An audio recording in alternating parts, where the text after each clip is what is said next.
to go, Steve?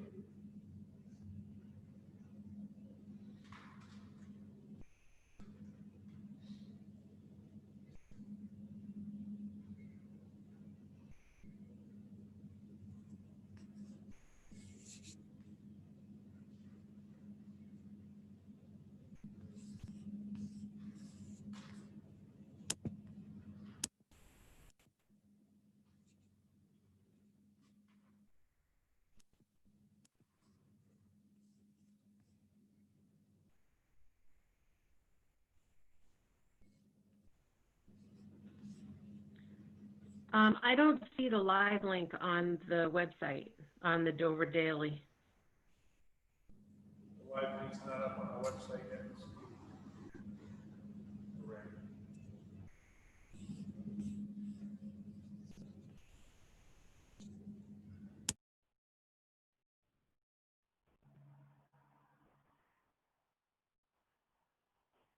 Did you guys hear me?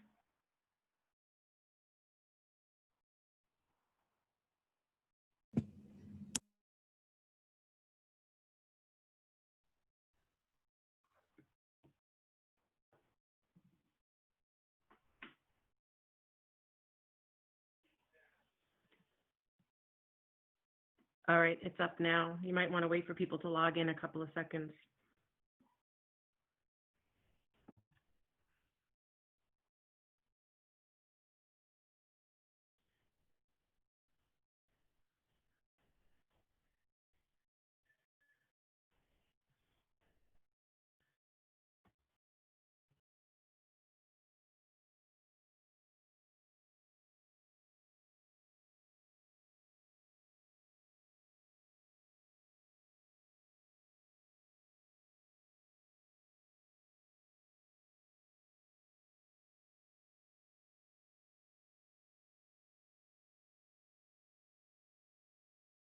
Why don't we wait a few minutes before we start formally?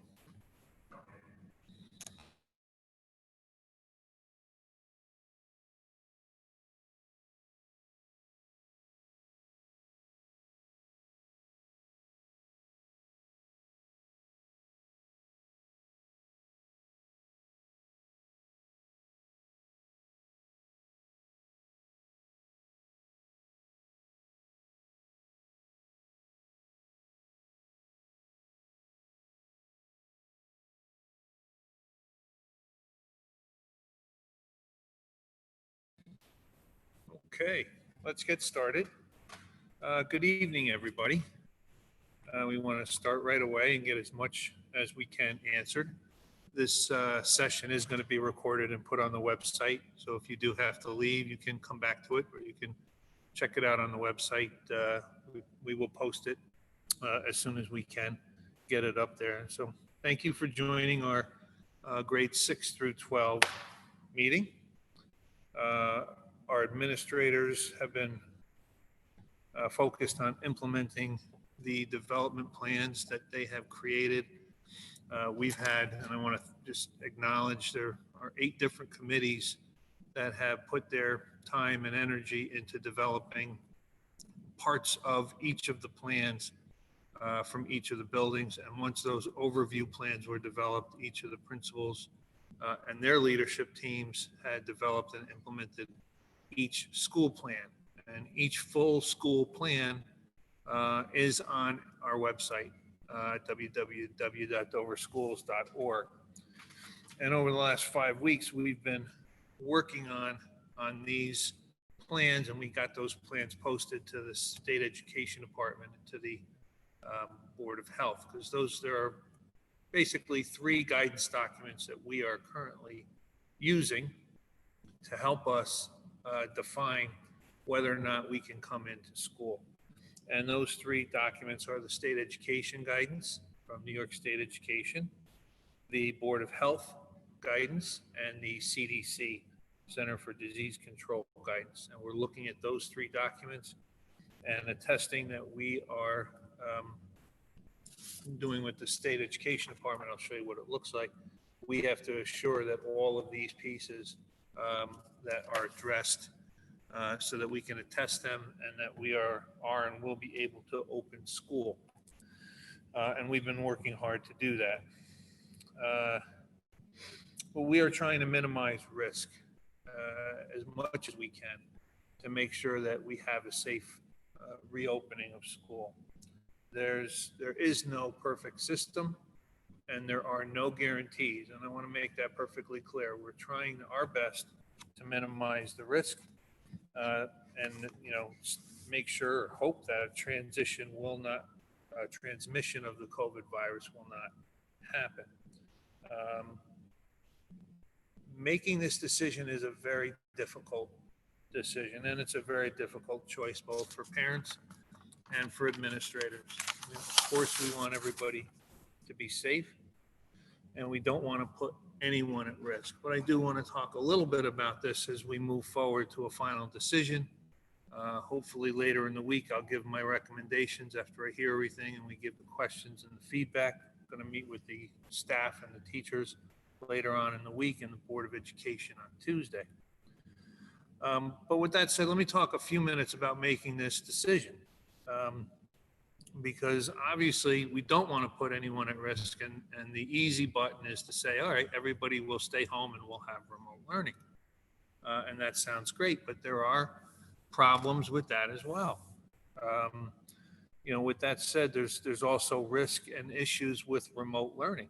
Students are not always getting what they need in remote learning, and there's disparities. Sometimes the disparities are based on income. Sometimes the disparities are based on students' capacity. Students with IEPs, students with English as a second language have clearly not been able to stay in line or with the same progression of learning that we would like to have seen, I think, if they were in school. It's also hard to balance it with parents needing to support their families. That's an issue that we have to consider. Students, we do believe, do better when they're in school. There are social and emotional interactions that need to occur that will help our students. And if we're not in front of them face to face, we might not be able to help them with those. And we'll talk a little bit about those interactions. It's hard to quantify isolation. It's hard to quantify the anxiety of being home and not being able to get these services. And, one of the things that keeps haunting me is the potential delay of our early readers and our the developmental time frame we have for our young readers, our first graders, our second graders, our third graders, our fourth graders, and how important it is. You look at all the research on that window and how important it is, and not leaving that opportunity to chance. So balancing all these concerns and weighing what the parents think as an important factor, we did a survey. And just to share you some of the brief pieces of that survey and try to explain why we had to do that survey is we needed the data. We needed to know where our parents were and what the numbers would be. So, you might have heard me say this before, but I think it needs to be restated that we got about 72%, and I'm giving you a general, about 72% of the parents want to send their students back to school. And about 28% of the parents want to have remote learning. And to be perfectly honest with you, this was a great split for us, because if we had 100% of the people that wanted to return to school, there's no way we could have a full return for our younger students. We would have to do a hybrid model because we wouldn't be able to maintain social distancing. We wouldn't be able to have the class sizes that we had, and all of those pieces came together. So we really did get a good split in terms of having enough students to do remote learning and enough students in school to make it worthwhile to have that. So when you look at the numbers, in order to plan our schedule, we needed to take the students that were coming to school versus the students that weren't. This is absolutely necessary in terms of transportation, in terms of setting up classes, and in terms of running schedules. So in some of the schools right now, we are very close to capacity in our classrooms where we're having 15 or 16 students is what we can fit in a normal sized classroom, say at Wingdale. So that is why we put that January piece that we needed our parents to commit to, so that we did not change that configuration 2 weeks into school or 3 weeks into school, because that would have a ripple effect. And even if I say it in the high school, if we have those classes set up and we have those students identified for those classes, and then all of a sudden 8 students changed their mind and wanted to come in, that would have a ripple effect on every class. It would have a ripple effect on the social distancing. It would also affect how our buses would have to be configured, because we have certain numbers of students we want on each bus to maintain social distancing. So I just wanted you to hear some of the factors involved, because we have heard that on a number of cases where parents wanted to change their mind in terms of coming back to school. With that said, we are going to hold you to it. We are going to do our best to make sure that parents that we stay strict about this, and that those classes will be able to function with social distance, and we will not have the additional teachers, nor will we be able to afford it financially to make those changes on the fly to accommodate people. So I just wanted to explain that we needed to lock in those numbers for the district. Just to note, many districts are not allowing, and we did allow a choice for the home instruction versus the in-school instruction, and we did get some questions. How come we weren't given a choice for hybrid learning in the middle school? And the reason we didn't do that is our ultimate goal in the committees when we started was to try and get as many students back as we could as most days possible.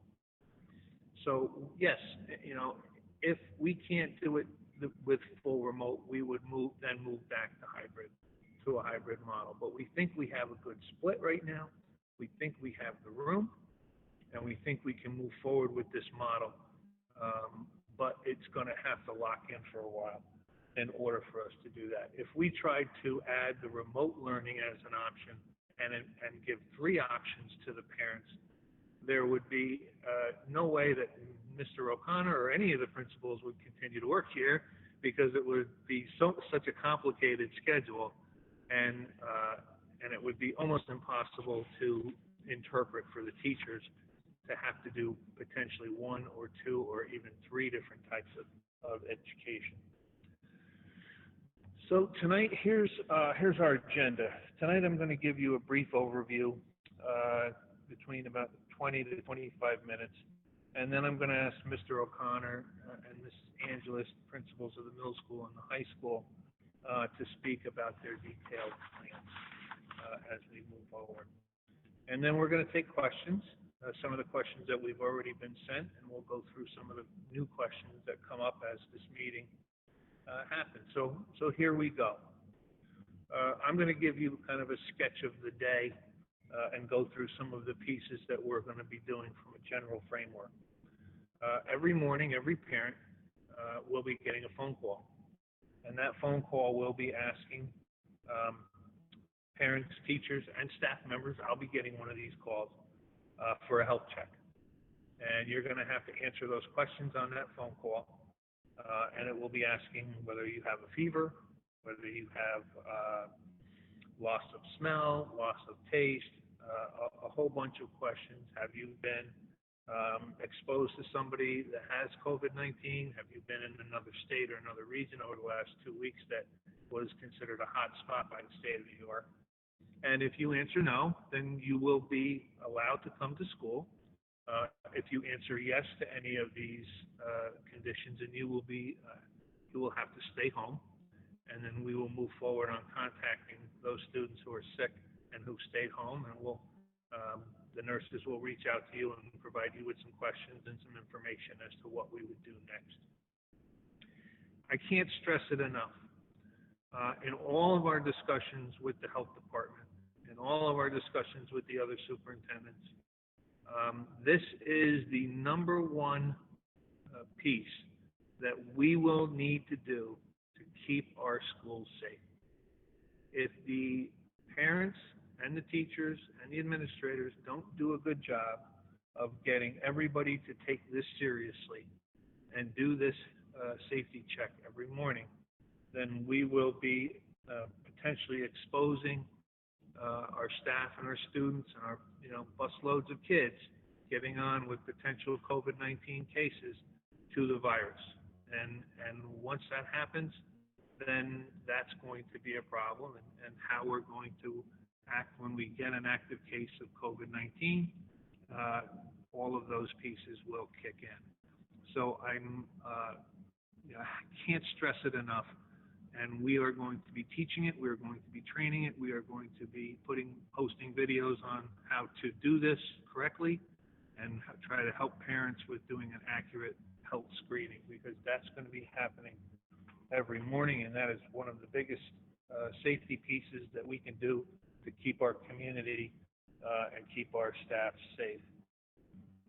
Along with that, the three major pieces of our safety plan are wearing masks, socially distancing, and keeping our hands clean. Those are the three most important pieces in the district, and that sounds like it's easy, but when you start to map out that day, how do you keep everybody 6 feet apart during the course of the day? How do you keep people, their hands clean? How do you keep them with masks on their faces when they don't feel like it or when they don't want to? And basically, we're going to expect it, we're going to work on it, and we're going to practice it until it's done right. And that is what's going to keep us safe, and that's how we're going to work at it. I know the masks are probably going to be a little uncomfortable at the beginning, but just like wearing shoes, just like wearing shirts, and just like wearing pants, your mask is now part of your uniform. And parents, we will have them available on each bus as we get on in the morning. And no student will be allowed on the bus without a mask unless they have had previously approved doctor's notes to do that. But that's going to be a very important piece to the safety. In terms of social distancing, obviously it's going to be 6 feet or more. We want students to stay apart. And we've set up our classrooms so that each student's desk is 6 feet away from other students. And we are going to maintain that students wear their masks and socially distance as much as possible. And we'll explain some of the reasons for that. Just to give you one example, one of the things that the COVID-19 tracers do is when they want to track people, they'll ask you, have you been within 6 feet of a person for more than 10 minutes? And that is one of the determining factors on whether or not that person will have to be checked or tested or potentially quarantined based on exposure. So we're going to try to exceed the standards and have people both wear masks and socially distance, and then keep our hand hygiene as well, because touching the face, touching the nose, touching the eyes is the third way to increase the spread. I want to make sure I got everything on the last page. I apologize. Some of the other pieces that we are going to that I'm going to talk about with safety is you're going to hear the term cohort or cohorting. And to do that is we're taking a class, and instead of those classes getting up after first period and going to second period class and having all those students in the hallway, those students are going to stay in their classroom as a group, a group that's going to be basically staying together most of the day, and the teachers are going to be the ones that are going to be changing in the hallways. They're going to be close by. Most of the 8th grade classes will be close by. Most of the 7th grade classes will be close by, and the teachers will move one class over or two classes over and switch with each other, and that's called cohorting. We're keeping the kids together in small groups so that we don't interact with hundreds of kids every day, we interact with tens or 20 kids every day, and that will reduce the risk of transmission. So the teachers move will help that. And then another piece that we're going to do to try to ease everybody's mind, because we need our students to feel comfortable and we need our teachers to feel comfortable, is we're going to do a slow start. I'm going to, it's not finalized yet, but I'm going to recommend to the Board of Education that we're going to do additional training and planning with the teachers and the staff so that we have all of the details mapped out. How we're going to greet the students off the bus, where they're going to go, how they're going to maintain social distancing, and to do that from kindergarten through 12th grade and really stage that all out. And we're also going to look at some of the other pieces and components of how we're going to do remote learning, how we're going to do the hybrid learning, how we're going to do the in-person learning. And training for those 4 days is going to be quite extensive. So the slow start will be 4 days of training for teachers and staff. So starting on September 8th, we're going to have the first two grades, or the first grade from each building in. So kindergarten, third grade, sixth grade, and ninth grade will be coming in that first day. And they're going to be basically having an orientation day. They're going to be learning where to go. They're going to see the building. They're going to meet the principals. They're going to get some information from the code of conduct, from the guidance counselors, and from their teachers. And then they're going to come back on the second day, and they're going to have a second full day so that they get used to the routine. And we go through it with them. And at the end of the day, we review how did it go, see if there's going to be some changes to make, and then we would move up. We would have the first grade come in. We would have the fourth grade come in, we'd have the seventh grade come in, and we'd have the 10th grade come in, and so on until Friday, which would be the 11th. Friday we would try, if everything went well, we'll have everybody back in school on Friday. Obviously in the high school with the hybrid schedule, it wouldn't mean everybody, but at least everybody would have gotten into school by Friday, and we would have a full opening with our K through 8. If all goes well. A few more pieces just to let parents know in terms of cleaning and disinfecting. The district has purchased electromagnetic foggers for every building. We actually have 5 in case one of them does break or malfunction.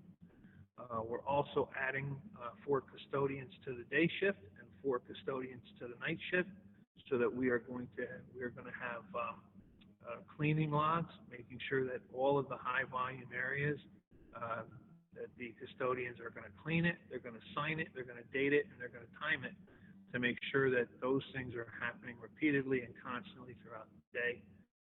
And everybody is going to have those clear assignments are being posted and worked on as we speak.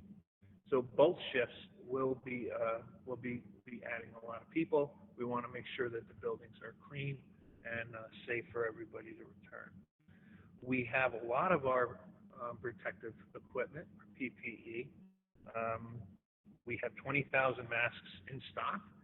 We're still waiting on some of our PPE, but we do feel that we're confident that we will get that in time for school. And I just have to reinforce that everyone must wear masks. Unless you have a doctor's note that will allow students or staff not to wear masks, they will have to maintain social distancing. So parents, you may see a student without a mask in school. You may see a student without a mask on the bus. And that might be, there might be a very good reason for that. We can't tell you what the reason is, but we're just going to let you know that, unless there's a doctor's note, everyone is expected to wear a mask all of the time. And there will be breaks. There will be mask breaks at different times of the day. And I think students and staff will have to build up their ability to stay with a mask on for longer periods of time. We're going to put up tents. We have 30 by 60 tent in each of the buildings, one for the middle school, one for the high school, and teachers can sign up those areas, or we can rotate those areas for meals, for mask breaks, and for sometimes for classes. The one piece that I didn't mention is All meals will be delivered to the classrooms unless otherwise there's another place. If it's a beautiful day out and they're going to have it out at the tent, they could certainly tell us to bring the carts out there. But the students will be ordering their lunches and their breakfasts each morning, and they'll be delivered to the classrooms. And we have one of the reasons why we're going to get additional custodians so that we can clean those classrooms after they've eaten there. One of the real positives this year is we have applied for and have gotten a federal grant so that all students in the school are provided with free breakfast and free lunch every day, K through 12. And this includes students that are home and are doing remote learning. They can come in, and parents, you can come in and pick up those meals. We're going to set up a schedule for that as well. But one of the benefits to this is there's no cash being exchanged. There's no money being exchanged. Students get to order their food. They show up. It'll show up at their classroom. They enjoy their breakfast and they enjoy their lunch. And we clean up those areas as quickly as we can afterwards so that we don't have any problems with the health and safety.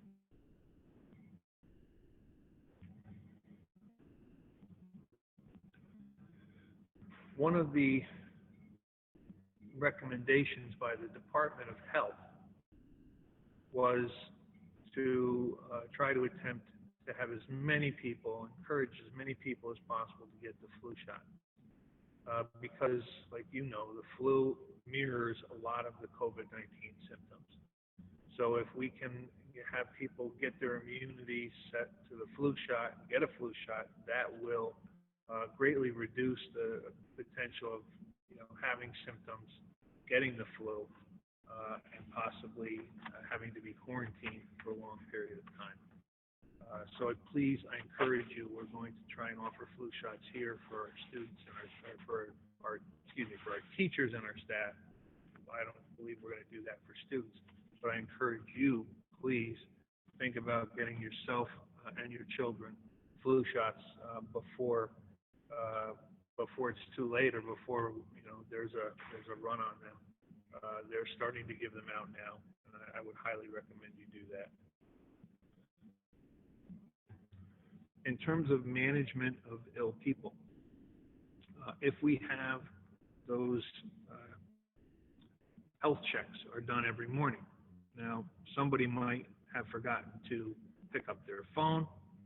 There might be some people that didn't answer their phone, and we're going to look for them. So if we got the people that said yes, they have some symptoms, they're staying home. We have the people that said no, they're coming in. And then there's another group of people that we don't have school reach from. We're going to have to look at them first period, give them the safety check when they come in from the nurse's office, and we're going to do that right away so that they don't get exposed to a lot of people. But during the course of the day, like any day, people do feel sick or ill. And if that happens, they will go to the nurse's office. Teachers are going to explain this to students. If you have any of these symptoms, you got to tell us right away, and we got to get you out of the building as quickly as possible. So we do have an isolation room in each of the 3 school buildings, and the isolation room will be managed by, we're going to hire 3 healthcare aides, and those people will be overseeing the students who are in the isolation room. We're going to, very quickly want parents to come and take their children home. And again, I just want to remind parents, if you are working 45 minutes, an hour away, please have someone who we can call, someone who we can contact to pick up your child and bring your child home as quickly as possible. That would be a real benefit to us, and the sooner that we have symptomatic people out of the school, the safer it will be for everyone. So we're going to do our best to isolate students with symptoms, send them home, and we're going to ask you to see your doctor. Once we do send you home with COVID-like symptoms, fever, any of the ones that we have talked about, you do need to go to a doctor and have a doctor's note before you return, or a positive, you need to have a negative COVID test, or you need to quarantine for between 10 and 14 days, depending on the circumstances. So this is high risk stuff, but we have to take these measures to make sure that everybody stays safe. Now, just in general, some of the questions have come up about, well, I get allergies in the middle of October every year. And some of the parents say, well, my kids get headaches at this point, or they get migraines, and your doctor will know that history. So to return, we will need a doctor's note, and that history will be worthwhile. So I'm not asking you to get a doctor's note ahead of the symptoms, but we will ask you to get a doctor's note that says, yes, this student has suffered from allergies historically. These are clearly allergies. This student is safe to return to school. That is how we can do it. So it's a doctor's note, a negative test, or quarantining for between 10 and 14 days, depending on the circumstances.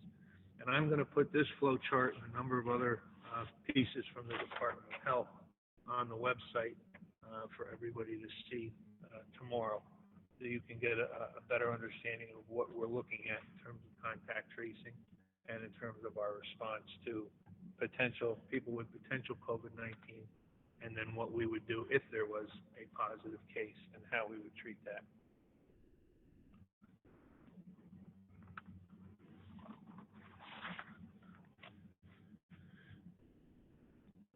Turning to social and emotional concerns.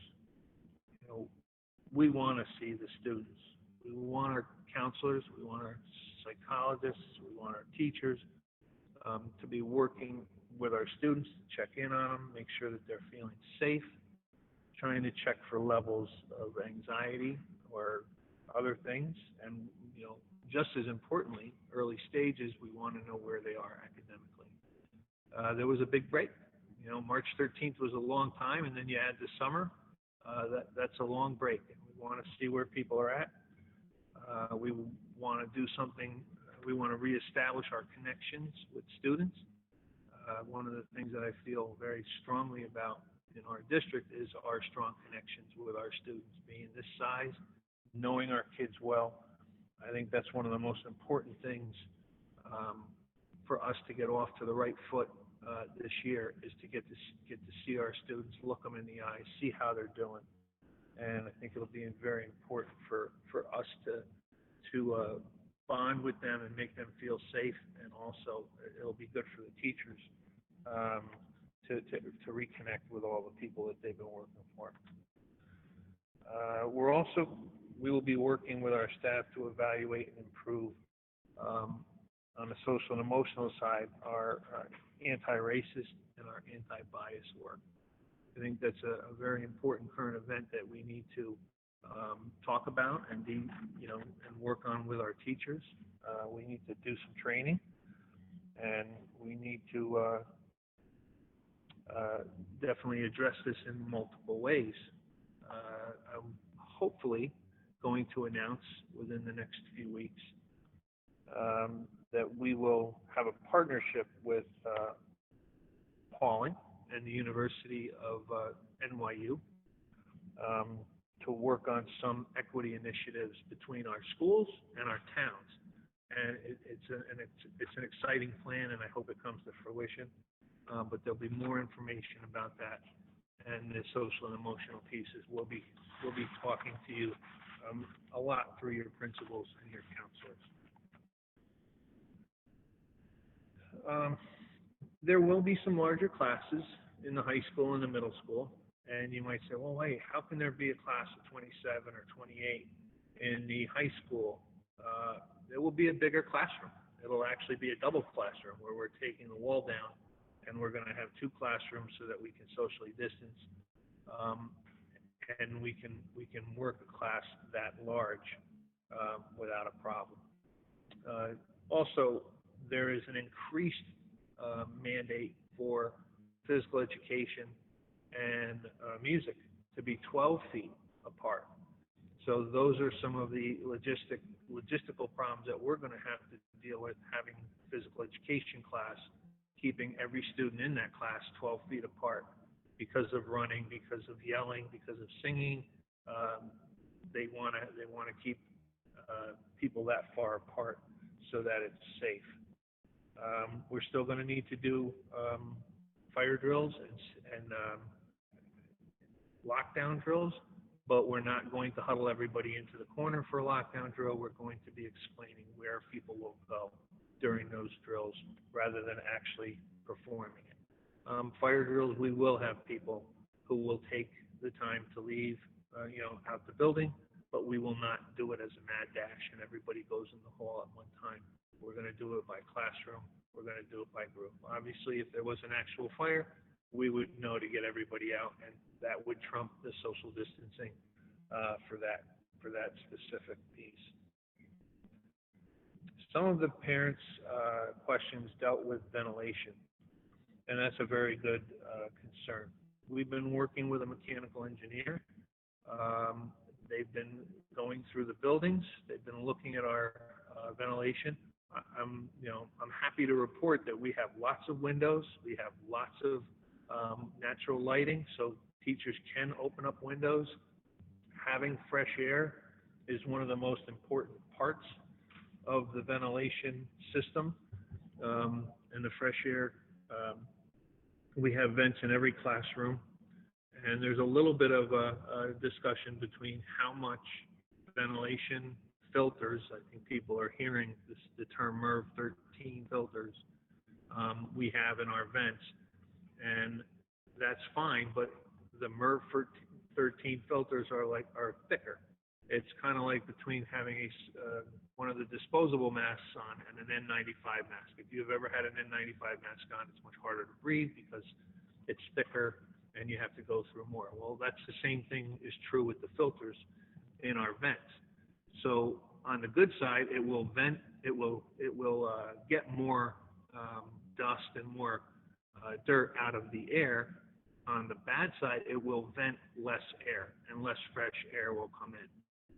So we're looking at balancing it with some box fans, some windows open, and some vents, the ventilators working to full capacity. So we're working on their recommendations right now. I don't have all of the plans and all of the approvals, but we're working towards that diligently. I talked about meals. A report to the district on the recommendations. Transportation, I just want to briefly review transportation pieces. Students will be one to a seat most of the time. There may be times where students in the high school, parents couldn't pick them up, or they had planned to drive that day, but their car broke down. They got in, but they needed a ride home, and there's three more students that need to ride on a bus. They will ride on a bus that day, and there will be one student to a bus, one student to a seat most days. But in certain circumstances, with masks on, students will sit together if they need to until the first or the second student are dropped off, and then they will sit in that seat. We're asking all family members to please sit together on the bus. Even if you don't want to sit together with them, please sit together. It makes more room and it makes us safer. And then just a note to parents, we're going to have very little tolerance for bad bus behavior. We expect the students to sit in their seats with their masks on, no yelling, no screaming. We want everything to be safe. The punishment will be quick. It'll be a warning. After that, the student will lose the ability to ride on the bus for a certain period of time. If it happens again, then that student will lose a longer period of time, probably up to a month or so. But I'm going to promise the parents that we're not going to tolerate that kind of bus behavior. I checked with the bus director. I want to make sure all of the cameras on the buses are working. And this is something that's near and dear, because if we're going to limit the transmission, we cannot have people running around the bus. We have to have them seated. We have to have them keeping their head below the seat. We have those nice high seats. That's a perfect barrier. And students will be wearing masks. And if they won't behave on the bus, they won't be on the bus, and that'll be up to the parents to have to bring those students into school. Like any other school year, we are bound to do attendance. Attendance will be done period by period, day by day. And we will be checking on students that have chronic absenteeism, as defined by 10% or more. We will be sending out our counselors, our psychologists, our social workers, and our principals to try and make sure that those students that have disconnected or are not coming to school turn that around. So with that said, I'm going to thank you for listening, and now I'm going to turn over the details to Mr. O'Connor, and he's going to provide the details for what the middle school schedule looks like. Mr. O'Connor?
If you unplug your headphones, will it work? Sorry. It's working when you don't have your earphones in, Chris. All right, I will abandon the headphones. Can you hear me now? Yes. Okay. All right, sorry about that. I'll start from the beginning. I tried to use the headphones and the microphone thinking it would be better, but okay. So getting back to where I started, each school was asked to prepare 3 possible plans: an in-person, a remote, and an in-person, a hybrid, and a remote plan. I think many people would agree that, we want to do what's best for the students and best, education, what's most educationally sound. And the in-person plan hinged on the results of the parent survey. We did prepare a plan knowing that, as Mr. Tierney mentioned earlier, if 100% of the families said they were going to be sending their kids back to the middle school, we wouldn't quite have the space to pull that off. However, if a certain percentage were staying home, we would possibly be able to spread our students out in a safe way. And it turns out that the survey results have been able to do that for us, in the sense that we do feel like we can safely spread out the population of students that will be returning to school. Every classroom, again, the desks will be 6 feet apart. Students will be wearing masks. But it has worked out so far that we will be able to effectively bring the 65 to 70 to 75% of the students, depending on the grade that they're in, into the building. So just to kind of, again, walk you through a day of what things would look like in the middle school under this model. As mentioned, when they arrive on campus here, whether it be by bus or they're getting dropped off by a parent, students will not be allowed in the building until it's confirmed that the pre-screening has been done at home. The way that will be done for students coming off the bus is we will have a staff member that will have a printout with the results of that morning's survey, so we know as they arrive who essentially has the green light to get in the building and go to their first period class, and which students will, because the pre-screening was not completed, will have to stop at the nurse's office first before getting screened and cleared to go to class. So as the students come into the building, one of the first things that's going to be different from the way things are done in the past is that they will not be assigned lockers this year. They will have to bring everything in their backpacks and keep their backpack with them throughout the day. It'll mainly just stay in the class with them next to their desk for the duration of the day. And also, if you were ever here in the morning in the middle school, students would, hang out in the hallways, walk around. Many of them would go to our cafeteria for breakfast. That's obviously not going to be the case this year. So the student expectation is when they come to our building, they're going to have to report directly to their homeroom or first period class. One of the things that we're going to schedule for is we're going to have to know a couple things, which is that the arrival process will probably take a little longer. It will take a little longer than it has in the past. And I'm sure as time goes on, we will most likely get more efficient and get better at that. But we are going to anticipate that the process of students arriving from off the bus, coming in from their parent drop-offs, that we're not going to be able to have the hard start potentially that we've had in the past with the bell ringing. So we are building in a little extra homeroom time in the morning to allow students to kind of settle into their homeroom class. Our food service will be coming around with a cart to provide prepared breakfasts for students or anybody that's interested, and they will kind of work their way throughout the hallway and stop at each classroom and drop off breakfasts for students that are interested. So that's how we're going to kind of ease into the day until we feel like we're settled and ready to begin instruction. And I'd say that in terms of our daily schedule, and if anybody had a chance to read our plan online, the biggest change that we're going to be making to our daily bell schedule is we're going to be adopting block periods for a majority of the day. And just to kind of explain a little bit as to the reasoning behind that and how we came to that. I worked with my building leadership team, which consisted of several teachers in the building. And when we were brainstorming what to do about our daily schedule, the idea came about that we would maybe revisit a block schedule. And I say revisit because this is actually a schedule that Dover has used in the past. It was used in the middle school and it was used in the high school for many years. And what's nice about going to a block schedule under these circumstances is that instead of attempting to run through our 9-period day, which used to be 40-minute classes, 9 periods a day, because the students are now cohorted and are going to be spending a majority of their time in one classroom and the teachers will be rotating around to them, we just felt like reducing the number of transitions during the day would be a very positive thing for the teachers and for the students. With the idea being, instead of trying to run through 8 or 9 classes, we would double the length of the time for most of the classes. So instead of meeting every day for 40 minutes, depending on the class they take, most of their core subjects, ELA, math, social studies, science, etc., they would meet for an 80-minute block period every other day. And what I anticipate happening here is that this will kind of effectively kind of help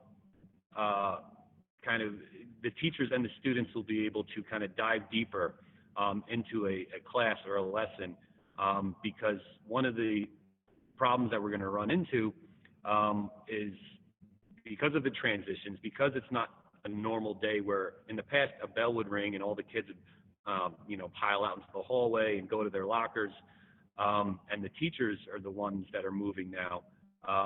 We just felt like this would be a way for the teachers to, again, the students have not been in the building since March, so by giving them a double length period with their students, they could potentially kind of go deeper when it comes to covering content and areas, and knowing that obviously students that are going to need to have certain gaps filled, from last year, that this would give them more time and an opportunity to do that, and kind of create just a less hectic schedule upon our return.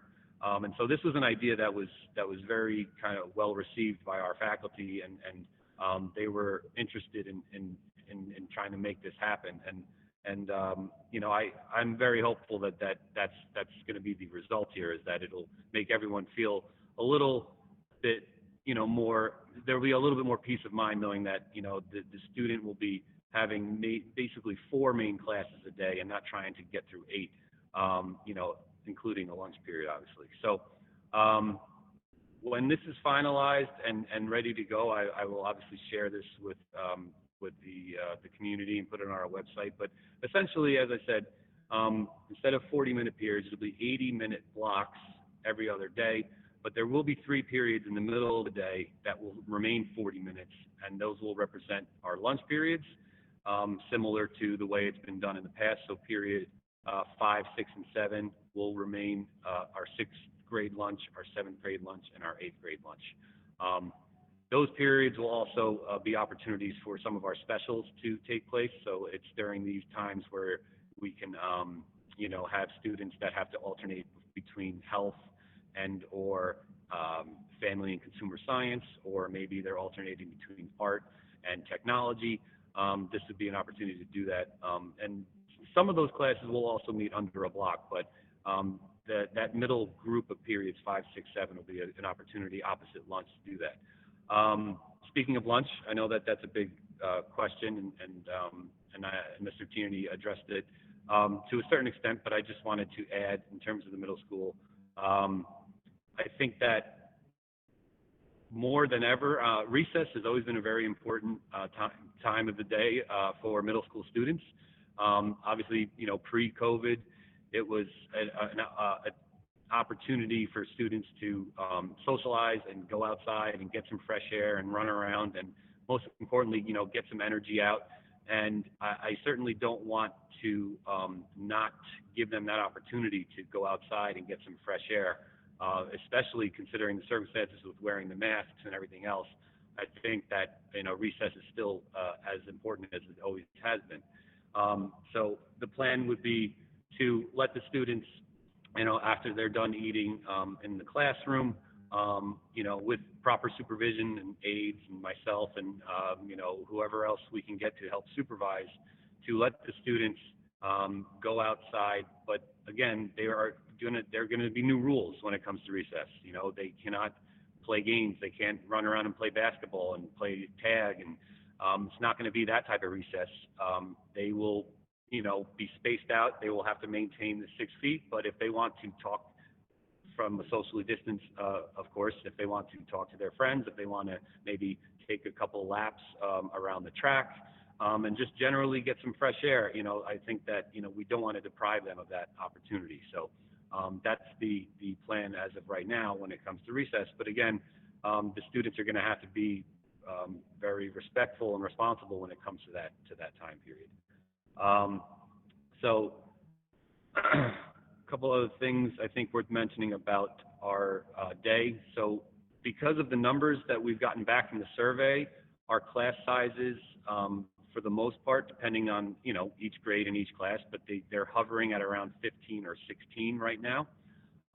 If there is a need for a class to be bigger than that, we do have some bigger learning spaces. So, as was mentioned, we do have a couple spaces that could be converted into large classrooms. So, for example, our cafeteria, which actually used to be 2 classrooms, that's the type of area where if we have to have a class of more than 20, and again, that's going to be very rare. But if that is something that we can't avoid, then that's the class that would obviously meet in the bigger space where you can safely spread out, that many desks if necessary. But for the most part, we are going to, try to maintain a goal or a standard of about 15 or 16 per class. The average middle school classroom right now, as we're setting them up, can safely fit about 19 or 20 desks at 6 feet apart. But again, that's not that doesn't mean that we're going to have 20 kids in every classroom. There might be 20 desks in every classroom, but depending on the day and depending on the class, there might only be 14 kids or 15 kids in those 20 desks. So that's pretty much, I mean, I want to obviously give time for Ms. Angeles to go and everyone else, and I'm sure there's probably things that I missed, and I will hopefully get more opportunities to fill any gaps for you. And obviously, if you have any questions about any of this, please feel free to reach out to me, email, phone call. I would be happy to further explain our plan. So with that, pass it over to Ms. Angeles. Thank you, Mr. O'Connor. Ms. Angeles, would you give us a rundown of what the high school will look like, please?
Excuse us for 1 minute. We're going to try to have a little technical difficulty.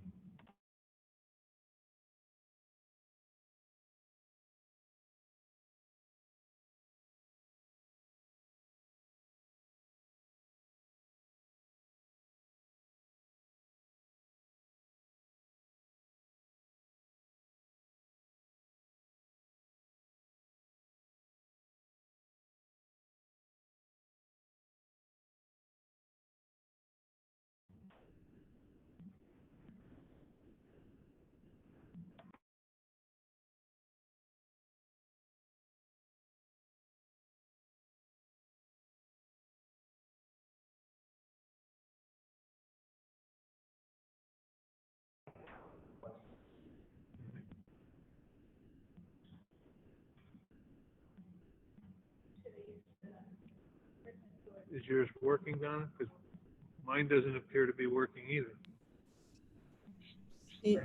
Can you hear me? I can hear Donna now. You don't hear me, do you, Steve? Or Chris? You hear me? Okay. Thank you. Good evening, everyone. Can you hear me now, or yes? Okay. Very similar to what Mr. O'Connor said about the arrival to the school building in the morning, there will be a staggered entrance into the building, and that is because we need to be checking for the young gentlemen and the young ladies who have not actually submitted the morning screening. So very similar, again, I don't want to repeat it, but that is going to be the way that the kids are going to enter the building. It's also going to be the way that they exit the building, in the sense that at the end of the day, we have added a couple of minutes extra to the last period of the day so that we can stagger the dismissal for the classrooms. And again, There will be two different entrances because at any given time, I only have 2 grade levels in the school building. Unfortunately, there was no way to actually have a full opening for the high school because it was just not possible to maintain the social distancing necessary in the classrooms. So due to just the numbers, it was the best solution for us was the hybrid. So with the hybrid schedule, there's a major difference this time around. And that difference is that the schedule will be followed 4 days a week. Although the students are only going to be in person in the school building for 2 days a week, the other days when they are on the remote schedule, they are still following their class schedule. So that's going to be a major difference from what had happened in March, where in March, we kind of depended on asynchronous classes to be happening. This time around, this is going to be a synchronous experience for the students where they are logging in into their classes from home when they are not actually here. So when you look at the high school schedule, it's a high school schedule that really is going to be followed all 4 days of the week. It's Monday, Tuesday, Thursday, Friday. Wednesday will be used by the teachers according to their needs for their classes. So whether they need to have office hours, whether they need to make up lab work, whether it becomes a day for assessment, that's going to be up to the individual teachers to schedule how they want to use their Wednesdays, okay? But for all the other 4 days, all students are supposed to be logging into their scheduled classes. So that's a very big difference from the kind of remote learning that was happening in March through June. I think we spoke a little bit about lunches. Lunches will be in the classrooms.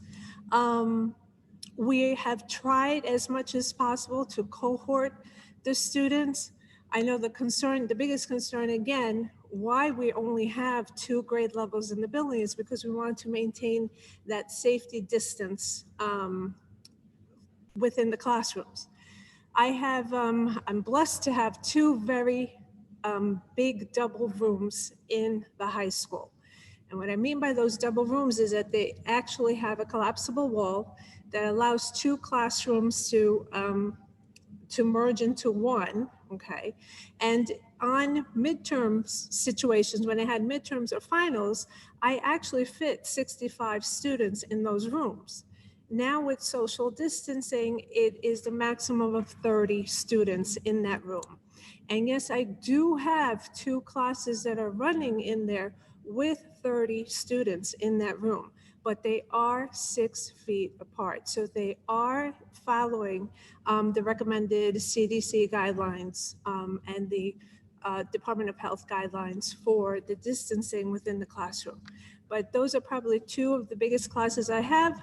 The other classes are around 14 to 18 students max. And that again is dependent on the rooms that are being used. We're making sure that these students are socially distanced within the classroom. They're wearing their masks in the classroom. And they are being cohorted as much as possible. So what I mean by that is that minimal students will be traveling to classrooms. Most of the classes will take place within 1 classroom for the students. So at minimum 3 classes in the same classroom will be happening for the students. So there'll be some movement. In order to be able to accommodate the whole student body and the needs for the core classes to be met, we did unfortunately have to sacrifice some of the electives. And that again, just to make rooms in the teacher schedule to be able to accommodate for the remote learning for the students who have opted for the remote option. And also, again, because we had to create many more sections because of the limitation of numbers that I have with the students that I could put in the rooms. So to give you an example, gym is a big example, where I could put in the gym class anywhere between, 45 students. I could only put 24 students in that class now. So some of those classes, unfortunately, either had to go hybrid, or had to go completely remote, or like I said, some of the electives had to be completely eliminated. Besides that, I think Mr. O'Connor kind of covered the transportation. I think, unfortunately, the biggest difference that students are going to find is that, we are going to have to be very vigilant and very strict about the social distancing, and the mask wearing. It's not an option, unfortunately. That is something that's going to be required for every student, every staff member that's here. So those are going to be the differences, but I know that I know that administrators, the staff, and I know teachers, although we have all these changes, and I know it might be frightening and all, we are waiting to kind of like welcome our students back, and we still want to make this a place where they feel like it's a home away from home. And, I'm very, very conscious of the fact that I want to welcome my freshmen, and I want them to feel like they're part of the school. And I also want to make sure that we, give the best year possible to our seniors, because it's their last year with us. So it is something that we're all just going to have to work together. We're expecting the cooperation of our young adults who are going to be here, that they're going to, adhere strictly to the social distancing and mask wearing rules. Thank you, Jeannie. Thank you. Just a few things before we get to the question and Mike? answer. 1 second. Can you hear me on there now?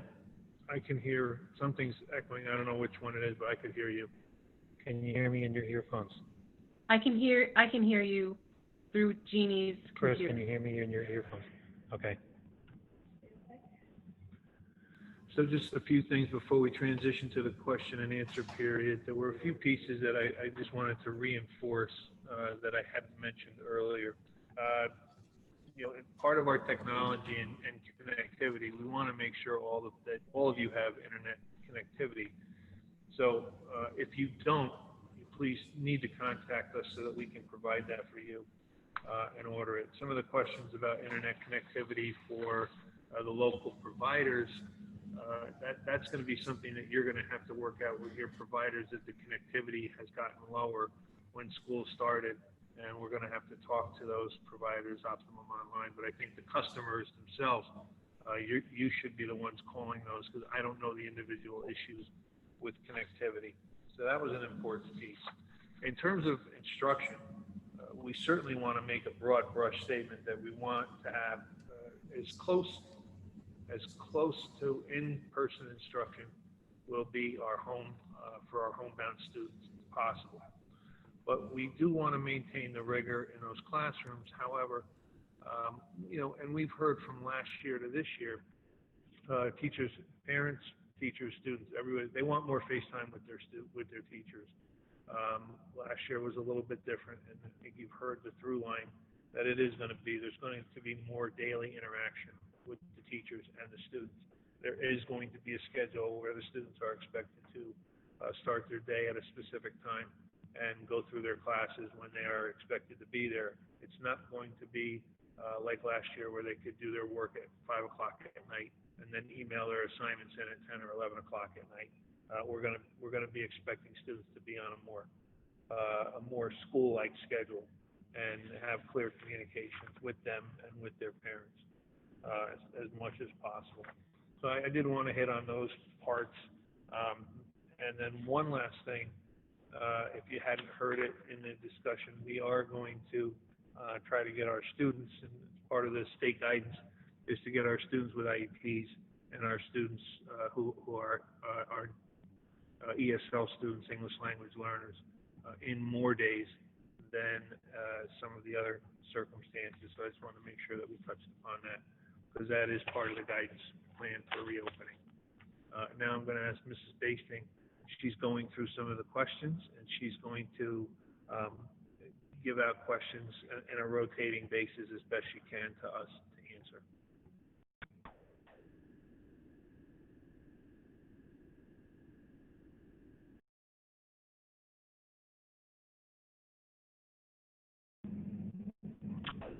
Can you hear me?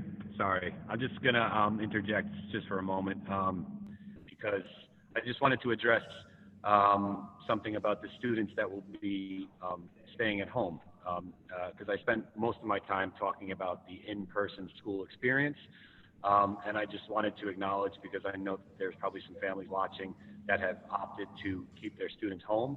So I just wanted to just further kind of clarify what that would look like for those students that have chosen, or those families that have chosen to keep their children at home.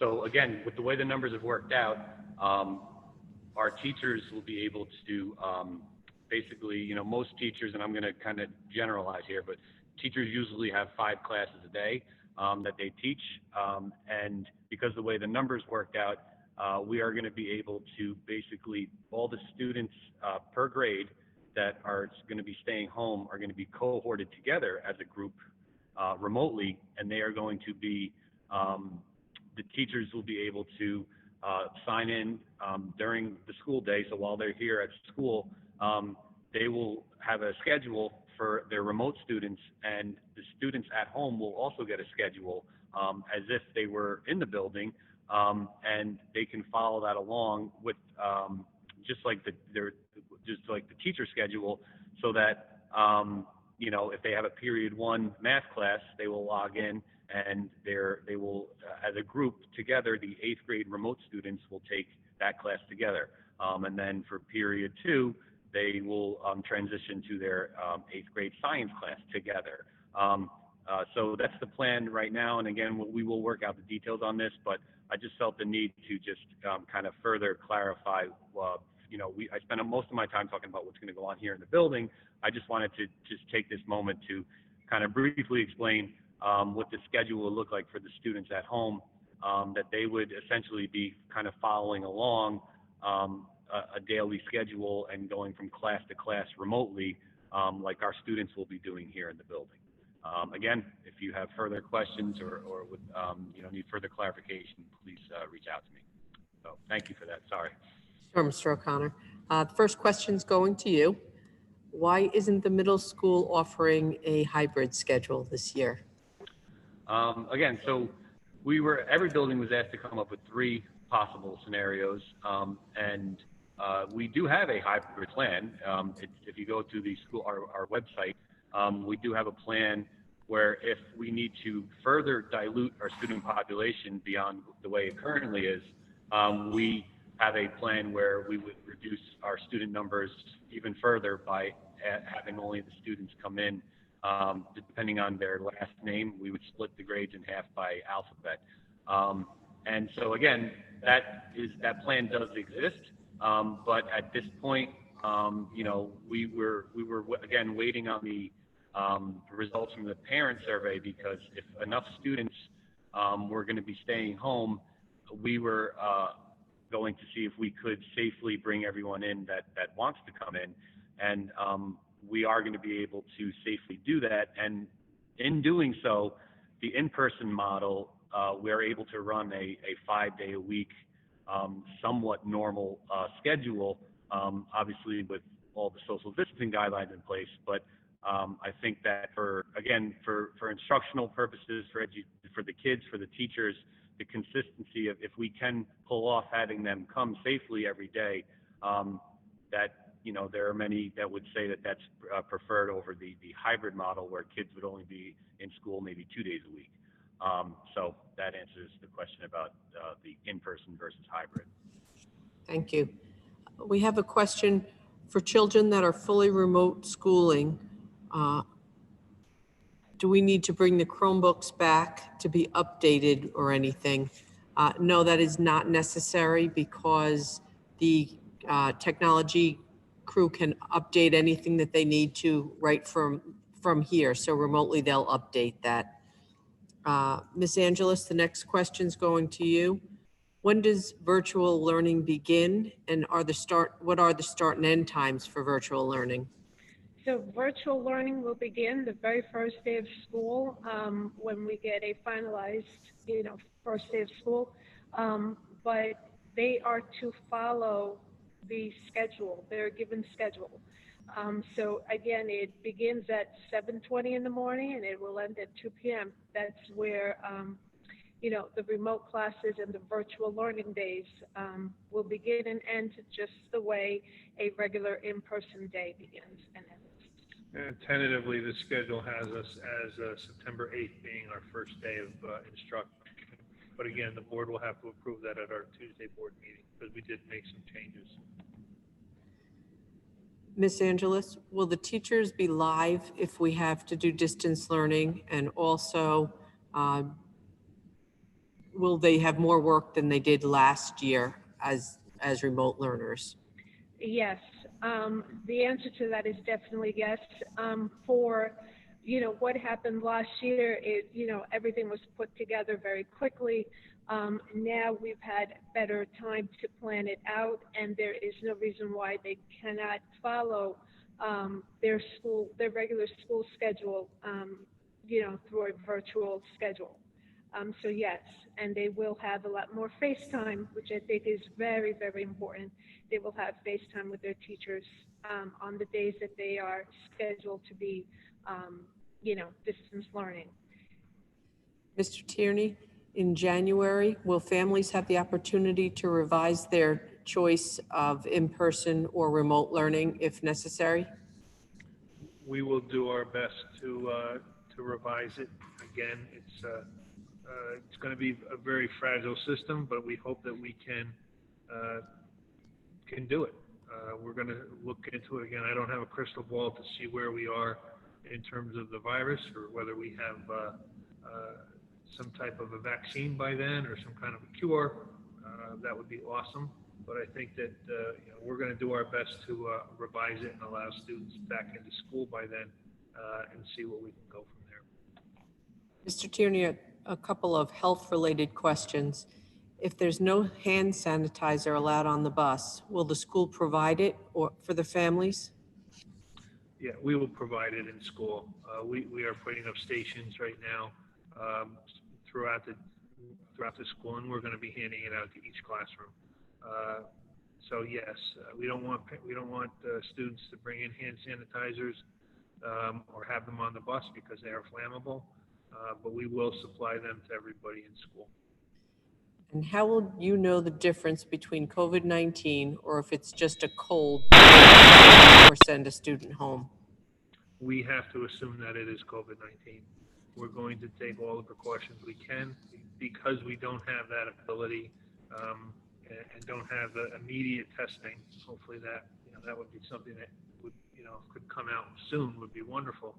But we don't know the difference between a bad cold and a COVID-19, so we have to caution on err on the side of caution and send students home and have them either see their doctor, schedule for a COVID test, or quarantine.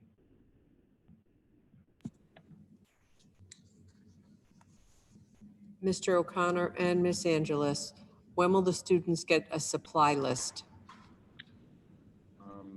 I'll go first, at least for the middle school. So I received a question about this earlier in the week.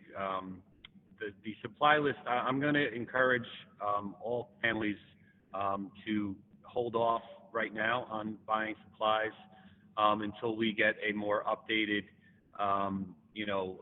supply list on there considering the circumstances this year. I don't want anyone to go out and buy any supplies unnecessarily. So I would say that, I'm going to work with the teachers to get an updated supply list for this school year because of the situation and that we're in. It might not be necessary to purchase some items that have traditionally been purchased in the past. So I've asked that the supply lists that are on the website be taken down for the moment, and we will get them back up again as soon as possible with a more accurate list. Traditionally in the high school, we always advise our students to meet with their teachers first during those first couple of days of the first week of school, because even though, teachers within the same department actually ask for different supplies. So it is best for high school students to actually meet with their teachers first and get their individual needs that way. That's always been the case in the high school. Mr. O'Connor, if school starts at 7:15, what time will students be able to get into the building if they're dropped off to avoid riding the bus? So I believe Mr. Tierney mentioned that, we are not going to be able to allow students into the building, before the scheduled start time for school, for many reasons, but, there's supervision concerns. There's, is there going to be somebody around to make sure that social distancing is being maintained? So I know that some families in the past maybe would drop their students off before the buses got here, but we're going to have to keep the doors locked and not let anyone in until we are truly, ready and prepared to have the students come in the building. So I would say that 7:15 and beyond is when students will be allowed in the building. So that's when the bus drop-offs will be happening and parent drop-offs. But you are not going to be allowed to drop your student off at 7:03 and then leave them here. We're gonna have to be consistent about opening the doors at a time when we're ready to do so. One of the things that I'm gonna just slip in here for the sixth grade parents, in the past, we had childcare provided for some of our sixth grade families. We've sent them down to Wingdale. However, we don't want to do that this year, so the sixth grade students will not be eligible to get childcare at either Wingdale or Dover this year.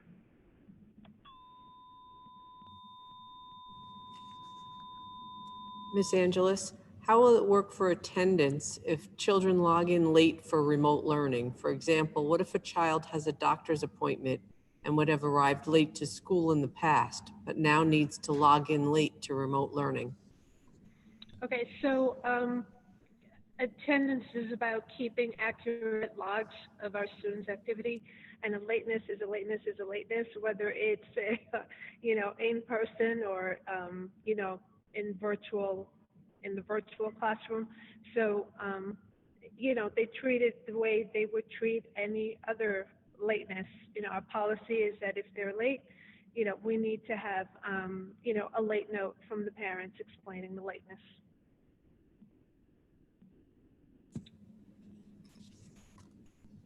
Mr. O'Connor, how will events that need to be attended in person work for remote learners? For example, picture days.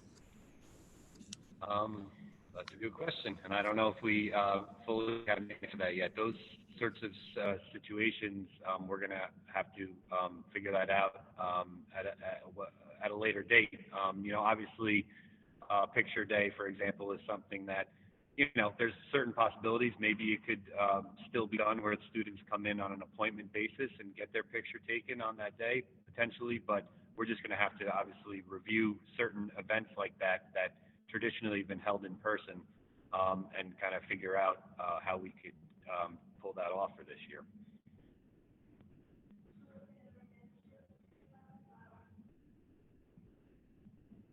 I just wanted to kind of add to that. For our seniors, Life Touch has, they have mailed out, personalized appointments to our seniors so that we have the senior portraits, ready for the yearbook. So I know that Life Touch is doing that, and it's probably going to be the way that the whole high school is going to be able to get their pictures taken. But most importantly, I just want to point that out that I begin starting next week. The seniors should have gotten some appointment cards for their pictures.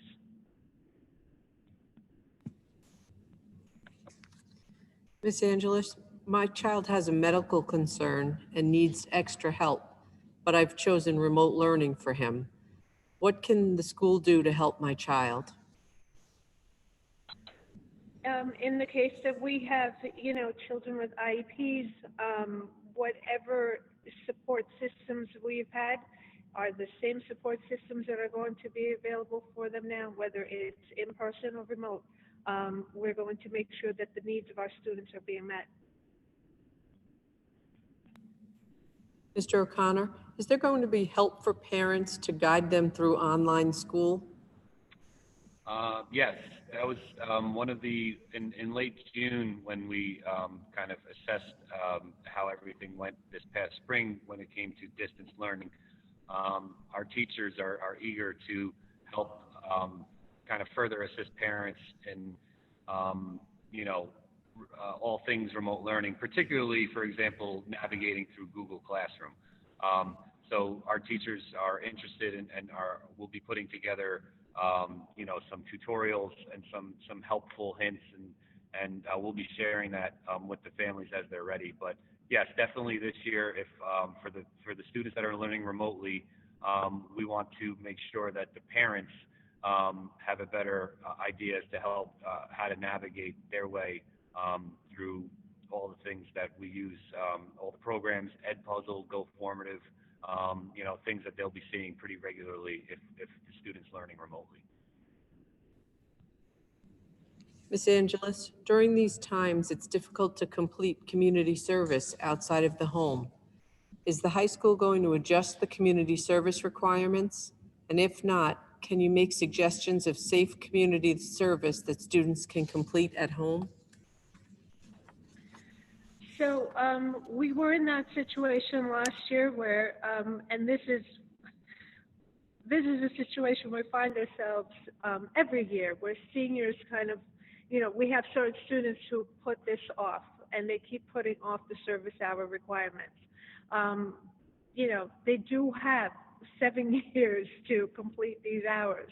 But we worked with our seniors, and we came up with, a list of about 10 different activities that they could do in, our COVID world. So in a social distance world, we came up with activities that they could actually complete. My advice is, especially for those seniors who have put it off, to make sure that they, speak to their guidance counselors and to, Mrs. Conklin, really, to make sure that they get started with those service hours. All right, there really is no excuse for those service hours not to be completed.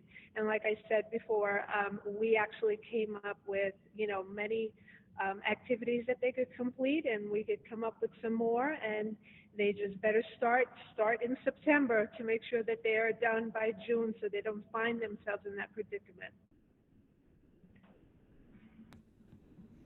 Ms. Angeles, how will science labs be handled? The majority of labs have been designed for students to work with a partner or in a small group. Is all work going to be individualized?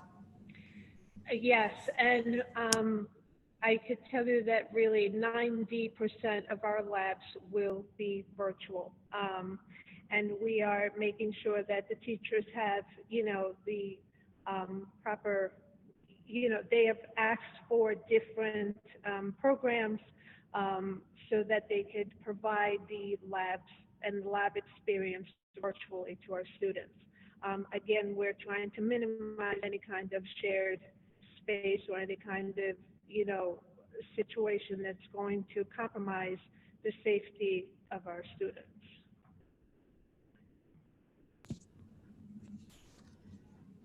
Mr. O'Connor, if our student is on remote learning, will they be attending class as they happen during the school day by having access to live video instruction with the possibility of participating with their in-school classmates and the teacher? Or will it be structured as it was prior to summer? Okay.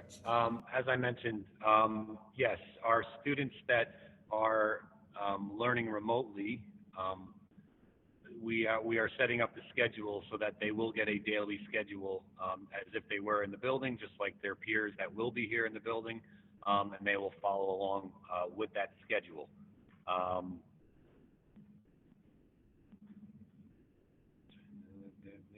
access to live instruction. In terms of access to live instruction, the plan is for the teachers, as I said, with their 5 classes, one of their classes will be with the remote students at home. So that will be a live experience. I mean, there will be, and again, it's up to the teacher. There may be some, depending how the teacher wants to structure it, there could be some pre-recorded videos or some other activities, but it will be live in the sense that it will follow the same daily schedule that the rest of the building is following. Mr. Tierney, when will we know about fall sports or any sports games in the future?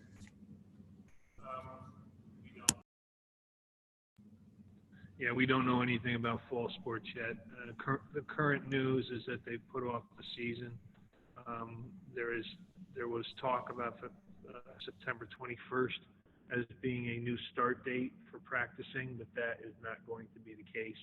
I'm very confident to say that right now.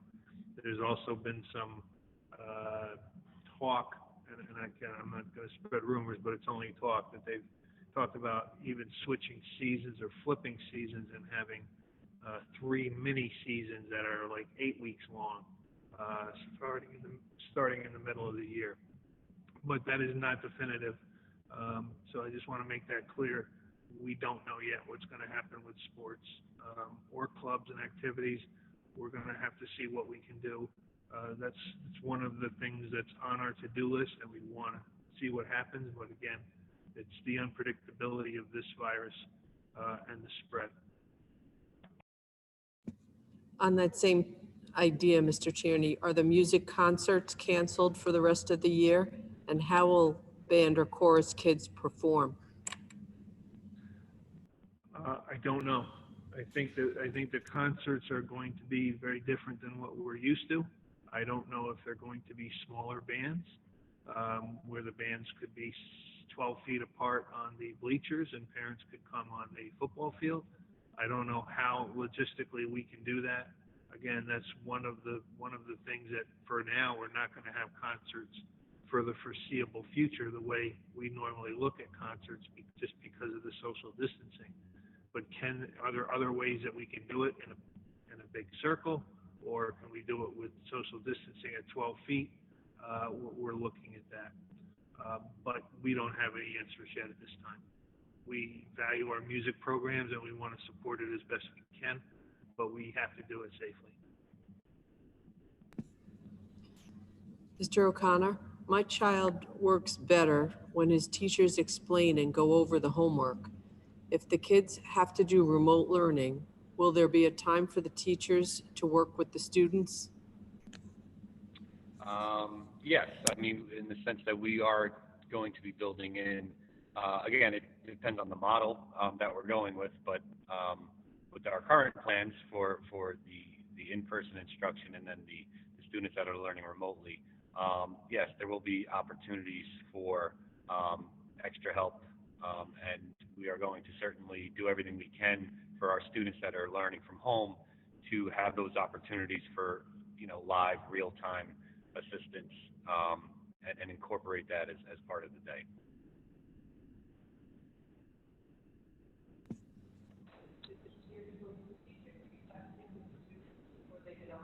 You're muted, Donna. Mr. Tierney, will the teachers be testing the students before they get on the buses to go home? No, we're not doing safety checks to get on the buses to go home, and we will not. The district will not be doing any testing for COVID-19. So the safety checks are to happen in the morning.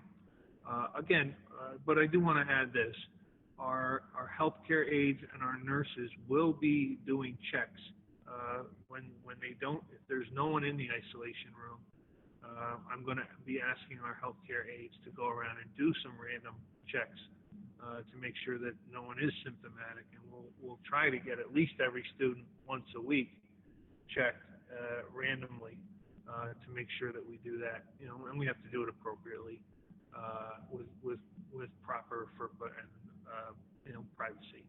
But we want to continue to do that as best we can. But no, we are not going to be testing anybody before they get on the buses and go home. Ms. Angeles, Can seniors' required classes such as English, EcoGov, and PE be scheduled either at the start or end of the day, so students that only need those classes can only be in the building during those classes? Yes, usually that's the way the schedule is planned out. We try to get our seniors who, often want or often requested an early dismissal. We usually have those classes, those required classes in the morning or in the afternoon for students who actually request to come in later. So yes, that is true for any year that, we try to schedule our seniors that way. Mrs. Basing, let's do 2 more questions. Okay, this next one is for you. How will you prevent asymptomatic students or staff from infecting others at school? Well, by taking the precautions we're taking. We don't, so we're not able to test every student every day for COVID, but what we can do is we can assume everybody has it and try to work backwards. And that's why the social distancing, the hand washing, and the mask wearing is so critically important for this, for us not to, spread, so that when people, or if people have it, they don't give it to each other. And then maintaining the social distancing so that when the contact tracing is done and they're asking, have you stayed within 6 feet of somebody for 10 minutes or more? And that's one of the criteria for the contact tracing. Hopefully we can say, no, we haven't. None of the students have been that close together for that long, with the exception of some of the buses. But again, when they're wearing masks and they have those barriers up, that's certainly going to help contain any spread. And the last one, Miss Angelis. My son is scheduled to attend BOCES this year. How will that work? Will he just go on the days he attends the high school and then remote learning on the other days? So any student who is enrolled in a BOCES class will follow the BOCES schedule accordingly. And that includes, making sure that they're attending the classes that they have to have here. So again, they do not need to worry about the remote learning versus, the in-person dates. They must follow, and we have the busing, and we are scheduling everything around making sure that the kids can get to BOCES and, fulfill the requirements there.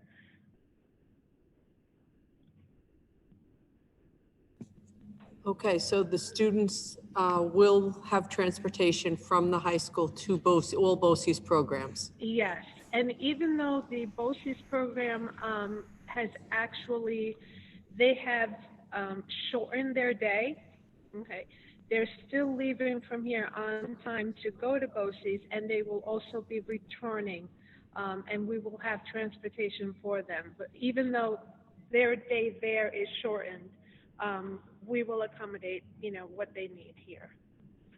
I'd like to just add that, it's important for the students that are going to go up to the BOCES and the CTI to see what that program is going to be, because we want you to see the days that you'll be up there, the amount of hands-on you're going to be getting, because it is quite a substantial commitment for you.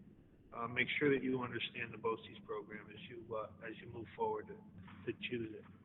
So with that, I'd like to thank everybody for tuning in tonight, and I welcome you. If more questions have popped into your head, there's an awful lot of what ifs, and I understand it's frustrating for you. We're trying to give you the best broad strokes we can. But you're welcome to email any and all of us, and we'll try to get you an answer as quickly as possible. So with that, I just want to thank you for tuning in. I hope you are all safe and well, and I hope that we can see you and your children soon. And last but not least, go Dragons. Good night. Good night.